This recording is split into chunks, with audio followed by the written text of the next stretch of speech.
All right. I think I'm ready to go to the rink, baby. All right, let's skip over to the rink. Let's talk about the Sharks. Um, so all three of us were right on our wins of the week. Look at us go. And so on Monday, right before the game started, you guys got in that Utah pick. They end up winning in overtime at Utah 5-4. They were down 4-1 with less than 5 minutes left in that game. And then they score 3 goals in about $1.50 to force overtime. And then Wenberg got the OT winner that game. Zetterlund also chipped in 2 goals as well. And then they turn around the next day. They come home. They play the Kings and get a 4-2 win.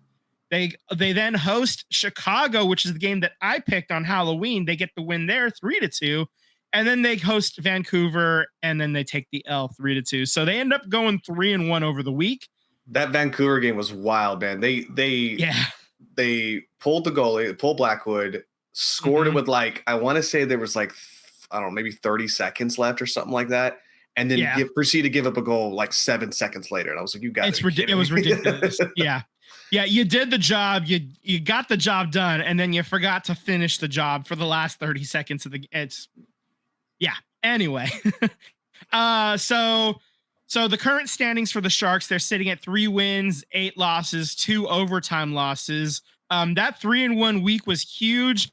It brought them all the way up to 8th in the Pacific and 16th in the West, but they're only 1 point back of Nashville. So there you go. They're right there. They're almost out of the cellar. There's right there. The door of the cellar is in sight.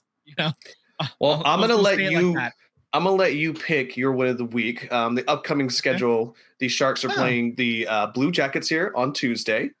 The Minnesota why am I drawing a blank? Wild here on the 7th here. We got the New Jersey Devils on Sunday, and then they're at New Jersey, and then at Philly on Monday, and that Philly game starts at 4. So that's why we're including it for win of the week for this week, because the game will start before we start recording. So So that's why we're going to do that. As far as who I'm actually going to pick, that's, it's kind of interesting. The Columbus game's kind of intriguing to me. The Philly game is intriguing as well, because those are two not good teams. The Philly especially is really bad. That's really tempting. Just looking at the standings, I don't think it's going to be the Devils. They're currently sitting in a playoff spot right now as it stands. Blue Jackets are a little bit better. You know what? I'm going to take the easy way out and take the Flyers. Okay. I'm going to take the Flyers game. What about you? I am going to take the Blue Jackets. I'll take the low-hanging fruit there. Okay. Yeah. So we're adding that in, and then we will get Sam's pick for win of the week later today, and we'll let you all know next week how we did.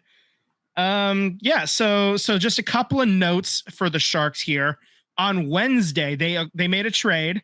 They acquired defenseman Timothy Liljegren for defenseman Matt Benning, 2025 conditional 3rd round pick, and 2026 6th rounder. So Liljegren had been kind of on the outs in Toronto.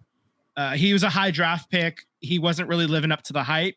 So right now what the Sharks basically did was take a lottery ticket on him.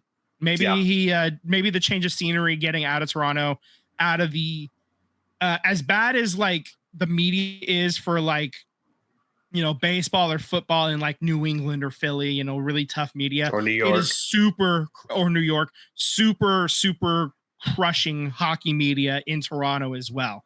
It's just as bad, if not harsher. So maybe the change of scenery, you get to a little bit more of a not so adversarial media environment here in the Bay Area. Maybe that, opens it up for him a little bit. Maybe he plays a little bit better, and his ceiling, he was a top, 10 pick, I think, or something like that in 2017.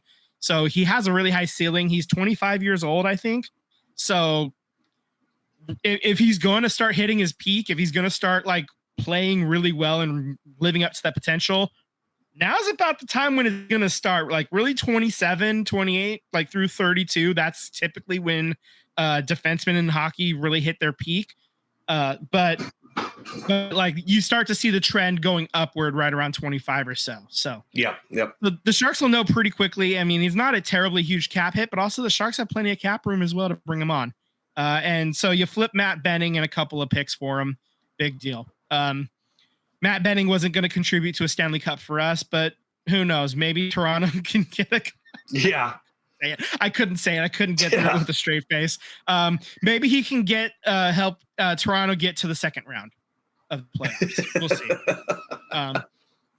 I think that feels more. I mean, for those of you who aren't hockey people, that's sort of the running joke. Toronto hasn't won the Stanley Cup since the 60s. Like they're about to take the rings with the Toronto players' names off of that and replace it with a new ring on the bottom. Because they can't keep adding rings forever. They just kind of cycle them in and out. So, and if that happens, like they have like 2 more years, I think, before they get their last championship taken off. They'll be the first original 6 team to not be featured on the Stanley Cup since they started using the Stanley Cup, basically. So this is actually high stakes for Toronto. They really want to get a Stanley Cup in the next year or two, but I don't know if it's going to happen. I don't think so. I mean, they just keep going full Toronto Maple Leafs, and they keep doing. Think of it like the Jets, okay? How the Jets keep getting in their own way in football. It's kind of the same thing here in hockey with the Toronto Maple Leafs. Yes. For those of you who are not in the know. The Toronto Maple Leafs and the Boston Bruins just can't seem to find the way out of a playoff series. Yeah.